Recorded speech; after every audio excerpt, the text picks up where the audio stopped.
People say you can run an off-grid cabin with just one power station, but can you really? Here's my setup after living with it for a few months and what actually works. I bought a power station a few months ago for the off-grid cabin.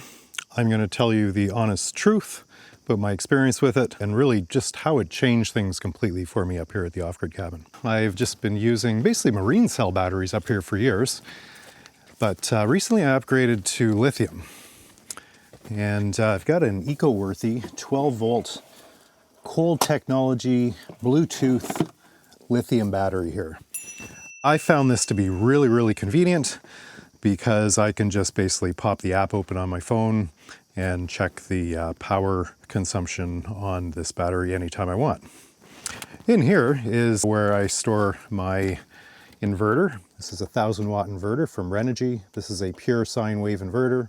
And this one is one of the old styles. This is also a 1000 watt inverter from Canadian Tire that is not a pure sine wave inverter. And I use that for years without any issues.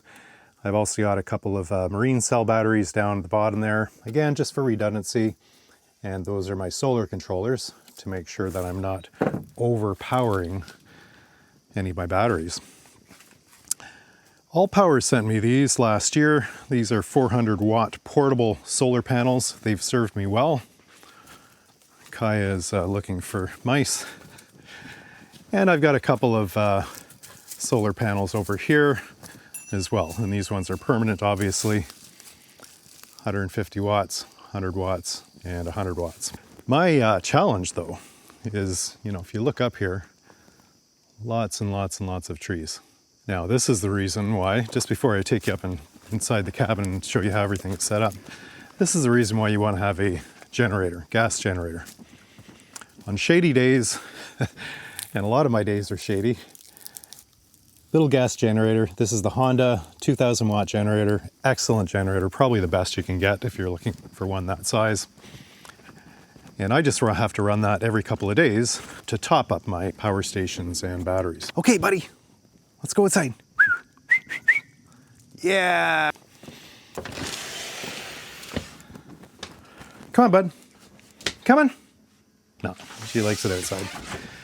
Okay, so like I mentioned, I bought a power station just a few months ago, last year, and it's the EcoFlow Delta Max 2 Pro. So this is a 2000 watt power station.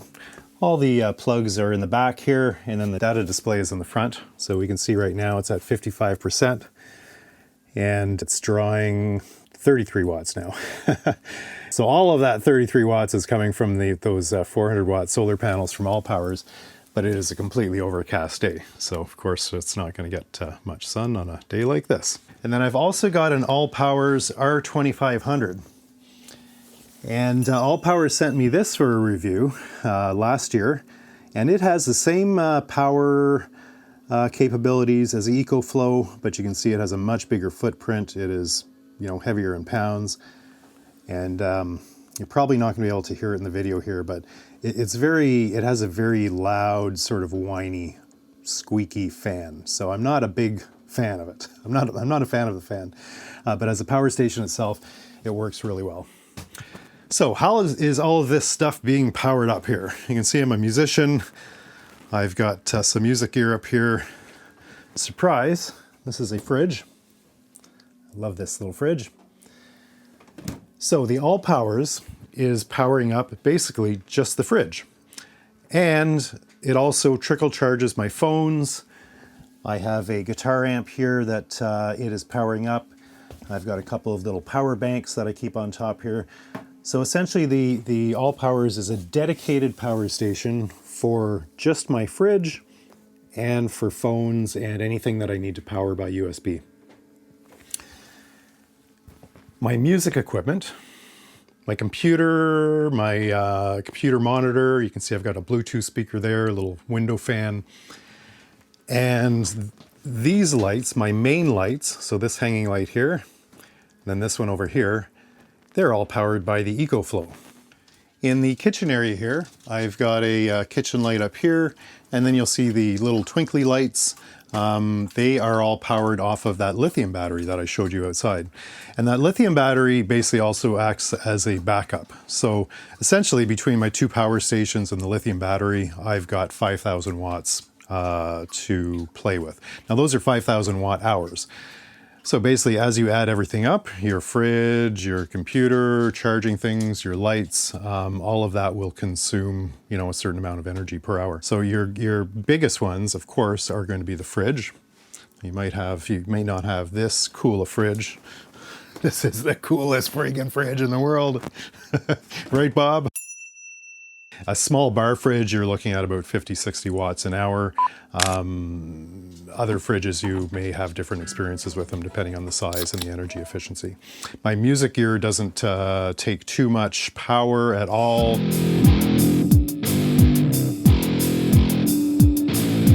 So is this system perfect? No. Here's the thing. Once again, my big challenge up here is the amount of trees that I have. So whether it's, you know, whether you're in a shady spot with your cabin, or you might just have like a week of rain and you don't have sun, you know, what are you going to do at that point?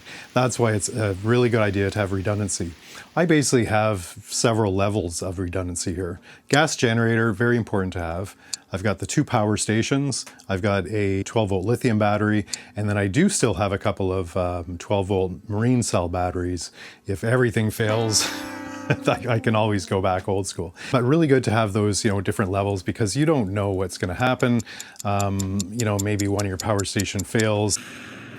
Maybe, like I said, you have a few days of rain and you're not getting that sun to repower everything. So just be prepared. I'm going to get back in the hammock, put my feet up, and not worry about having power tonight. Cheers. Happy off-gridding, guys.